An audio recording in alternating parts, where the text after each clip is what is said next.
This is BoomerLife on CL 650. And we're back. This is BoomerLife on CL 650. And joining us in the studio today from the BC Seniors Living Association, our Executive Director, Marlene Williams, along with board member Allison Howard and Lydia Miller. I don't know why I'm stumbling on your name, Lydia. It's a beautiful name. Continuing our conversation right now about choosing a retirement community, let me hear your thoughts on the qualities of a community, like businesses who have mission statements. Is it important to choose a community that actually stands for something?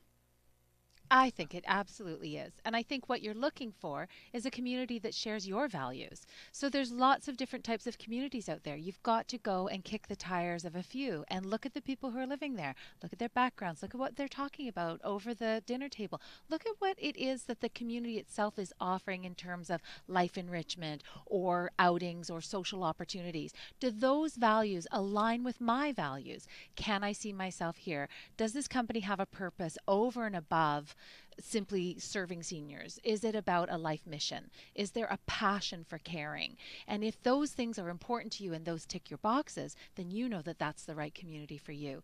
And most of our members are very open about what their mission is and what their focus is, and they are all incredibly highly purpose driven. Find the one that speaks to your values. As an assessor, Lydia, what kind of questions do you get asked, about different communities?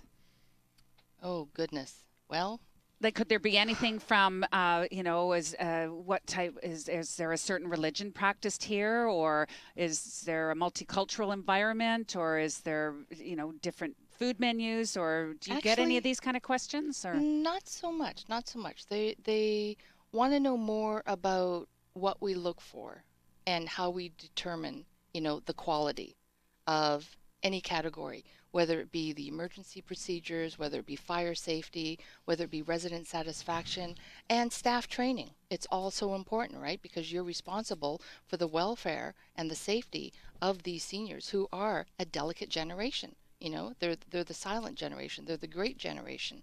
And it's now our turn to look out for them. So the standards are very important. And the buildings that we go in and do the assessments on, I'd say over 90% are reassessments, because they so believe in that seal of approval. They have the plaque mounted very proudly in their front entranceways. And there are some salespeople, where you go on a tour, they actually pointed out that we're a member of the BCSLA and we have the seal of approval. This is a perfect opportunity to actually explain, what is that seal of approval? The seal of approval is a self-regulating operational model. It was originally established with ORCA, which is the Ontario Retirement Communities Association, and it has been part of their model for probably the last 15 or 20 years. And we work very, very closely with the other sister associations, and so we asked them if we could have their model, and then we conformed it to the BC standards within our province, like the safety and the WMIS and the health standards and all those type of things. So we actually decided that we would go out and talk to our members, and we said, do you want this in your province? Do we want a self-regulating model that you can proudly say, I have the highest standard of service and I can prove it because they've been here to inspect me? And hands down, everybody said, yes, we do want it. So it started in 2009, started out quite slowly. So there's you get assessed once every 2 years. And we assess 5 areas within the seal of approval. So we do safety, which is the biggest area, which is your safety and your fire and your boiler and everything that has to do with a big fire and safety plan, right? We have infection control. So as we know, once one senior gets the flu, it can spread like wildfire. So there's a whole infection control section in it. And then staff training, as Lydia said, is very, very important. And then that's why we provide a lot of training modules within our association to keep the staff up to date, the latest, greatest refresher courses on everything that has to do with working with seniors. And then resident services, that's all about what do the seniors really want? Like, is there a survey that you do every 2 years? Is there a resident council? Are the activities that are in your building pertinent to what your seniors want, not what you think they should be doing?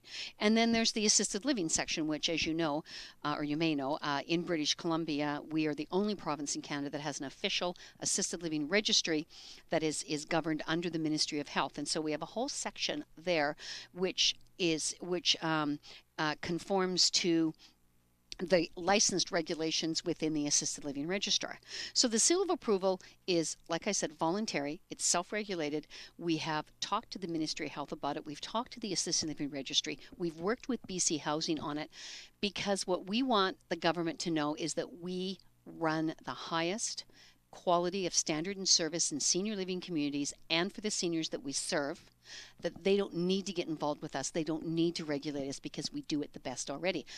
And so far they've said, great, you're doing a great job. We don't need to get involved. So it serves a purpose within our community, because once the government gets involved, then it becomes very prescriptive. And so we want the lifestyle and the choice and the seniors to be able to run their own and direct their own care, which is what our model is all about, is the seniors saying, this is what I want and need, and I'm going to do it. So for the senior that's looking for this new community and potentially, finds a place they'd like to move into, I'm taking the seal of approval as something that would be similar to if I were running a business. It would be like that stamp of approval from the Better Business Bureau. Yep. Or if you go into a hotel, 4-star, 5-star, that type of thing, it's along that. It's just basically saying we're the best and we can proudly boast it. We've met this high standard criteria. We've either met it or exceeded it. We have, and it's documented. We have proof as to where we have done all of these things. So what it provides for the family and for the prospective resident is just an understanding that there is a high level of quality in that building, and that they've met that criteria, and it's a great sense of peace of mind for family.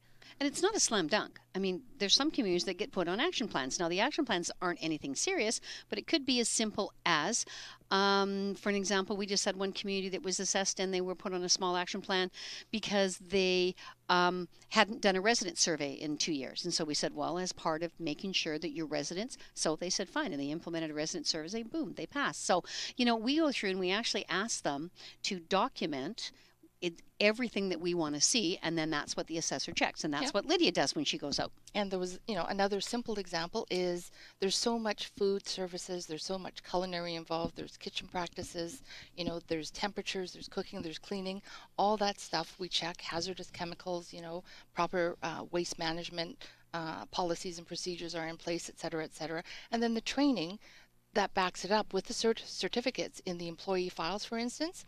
I would go in and take a look to see that everybody in the kitchen or is in the dining room serving has serving it right.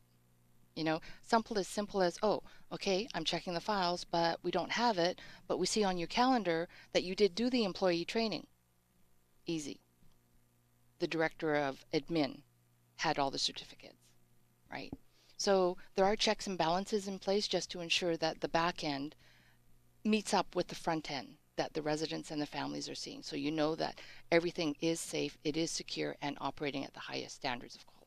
Sounds excellent. The seal of approval. I know we'll be talking about this more in the future as well. So and a quick summary of today's show and our conversation about choosing the right community and helping seniors. Your story. And our seniors in doing it. Oh, my story is going to take way more than 2 minutes. We'll have to get to that. But I just wanted to say that I find a lot of comfort, and I have found comfort in everything that you have contributed today, all three of you, in regards to the conversation I had with my mother-in-law, and that started 3 years ago. She did find a seniors community to move into. May not have been the one that we had chosen as a family, but it suited her needs. And everything you said about, squandering money away when they were, growing up through the war years and not wanting to spend too much, but wanting to be in an area that they were familiar with, the most important things to them, that's how she made her decision. And so it's just been reinforced by everything you've mentioned today.